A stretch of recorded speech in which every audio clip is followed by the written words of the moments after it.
मध्य प्रदेश में सिर्फ एक महीने के अंदर 22 बच्चों की डेथ, ये कोई एक्सीडेंट नहीं बल्कि करप्शन और नेग्लिजेंस का रिजल्ट है। कोल्ड ड्रिप लैब रिपोर्ट के मुताबिक इस सिरप में लगभग 46 से 48% डायथिलीन ग्लाइकोल पाया जाता है, जो एक इंडस्ट्रियल सॉल्वेंट है। इससे किडनी को तुरंत नुकसान पहुंच सकता है। ये बिल्कुल एक पॉइजन जैसा ही है। 31 अगस्त छिंदवाड़ा का एक 3 साल का बच्चा, सिर्फ सर्दी और खांसी हुई थी, उसकी मां डॉक्टर के पास चेकअप के लिए ले जाती है। डॉक्टर ने कफ सिरप कोल्ड ड्रिप लिख दिया, पर उस सिरप में डायथिलीन ग्लाइकोल था। इस कारण से बच्चे की किडनी फेल हो गई, डायलिसिस करना पड़ा। घर वालों ने ऑटो रिक्शा बेचकर इलाज करवाया, लेकिन 14 सितंबर को उस बच्चे की नागपुर हॉस्पिटल में डेथ हो गई। एमपी के अलग अलग डिस्ट्रिक्ट में 22 फैमिलीज ने अपने बच्चों को खोए।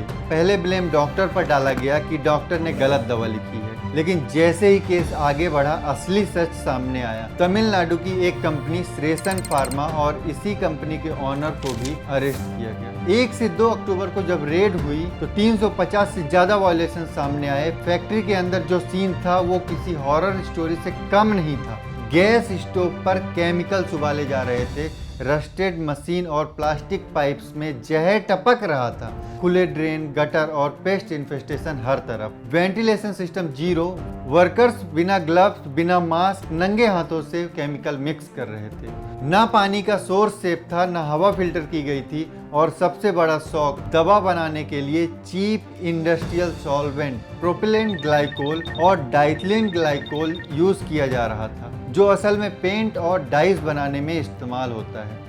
और इसी कंटामिनेशन की वजह से कोल्ड ड्रिप एसआर बैच में डीईजी की मात्रा 500 गुना ज़्यादा पाई गई। इमेजिन करो 500 टाइम्स। अब सोचो, जो डीईजी पेंट और डाइज में यूज होता है वही 5 साल के छोटे बच्चों को दिया गया। 14 साल से ये फैक्ट्री चल रही थी, लेकिन ना स्टेट गवर्नमेंट ना सेंट्रल गवर्नमेंट ने इसे बंद करने की जरूरत समझी। जब बच्चों की डेथ होने लगी तभी सब एक्टिवेट दिखने लगे। ये ट्रेजेडी कोई आइसोलेटेड केस नहीं है। कुछ रिपोर्ट्स के अनुसार 2022 में भी डीईजी कंटामिनेशन ने गाम्बिया में 70 बच्चों और उज्बेकिस्तान में 18 बच्चों की जान ले ली। उस वक्त WHO ने इंडिया को वार्निंग दी थी, लेकिन इंडियन अथॉरिटीज ने इसे भारत के खिलाफ कॉन्स्पिरेसी बोलकर इग्नोर कर दिया। तभी एक्शन लिया गया हो तो ये बच्चे अपने परिवार के साथ होते। और ग्राउंड रियलिटी अभी भी स्कैरी है। सितंबर 2024 की रिपोर्ट में 53 high selling medicine including paracetamol और एंटासिड्स क्वालिटी टेस्ट में फेल हुई। WHO के अनुसार इंडिया के टॉप 20 एंटीबायोटिक कॉम्बिनेशंस में से 13 साइंटिफिकली अनजस्टिफाइड हैं। मतलब जो हम रोज लेते हैं वो भी सेफ नहीं है। क्या इसमें सिर्फ फार्मा कंपनीज की गलती है? नहीं, ये एक जाल है। फार्मा कंपनीज ने चीप इंडस्ट्रियल सॉल्वेंट यूज करके प्रोडक्शन कॉस्ट बचाई।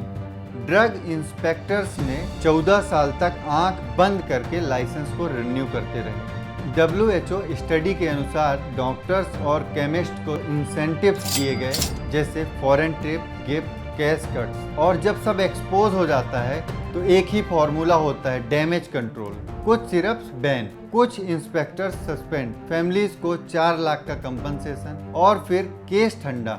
अभी तक न पीएम ने न हेल्थ मिनिस्टर जेपी नड्डा ने एक भी ऑफिशियल स्टेटमेंट नहीं दिए। सिर्फ सीएम ने बोला, जो हो गया सो हो गया, अब इस बात को ना उठाइए। और ये करप्शन सिर्फ एक फैक्ट्री तक लिमिटेड नहीं है। इंडियन एक्सप्रेस के मार्च 2024 रिपोर्ट के मुताबिक 35 फार्मा कंपनीज ने मिलकर 1000 करोड़ से ज़्यादा इलेक्टोरल बॉन्ड्स खरीदे, जिसमें 7 कंपनीज ऑलरेडी स्टैंडर्ड या सुपीरियर ड्रग के लिए नोटिस फेस कर चुकी हैं। क्या फार्मा और पॉलिटिक्स का रिश्ता गहरा है? और आयरनी देखिए, दुनिया हमें कहती है फार्मेसी ऑफ द वर्ल्ड, लेकिन WHO के एस्टिमेट के हिसाब से इंडिया के 20% मेडिसिन फेक या एडल्टरेटेड होते हैं। यही वजह है कि करप्शन को बेन डिसीज कहा जाता है, जो सोसाइटी को अंदर से खोखला कर रहा है। टेरर अटैक में तो मौत एक दिन में होती है, लेकिन फेक मेडिसिन से मौत धीरे धीरे होती है और सब चुप रहते हैं। अब सवाल ये है, क्या हम चुप रहेंगे या 23 इनोसेंट बच्चों की मौत बस एक न्यूज़ हेडलाइन बनकर रह जाएगी?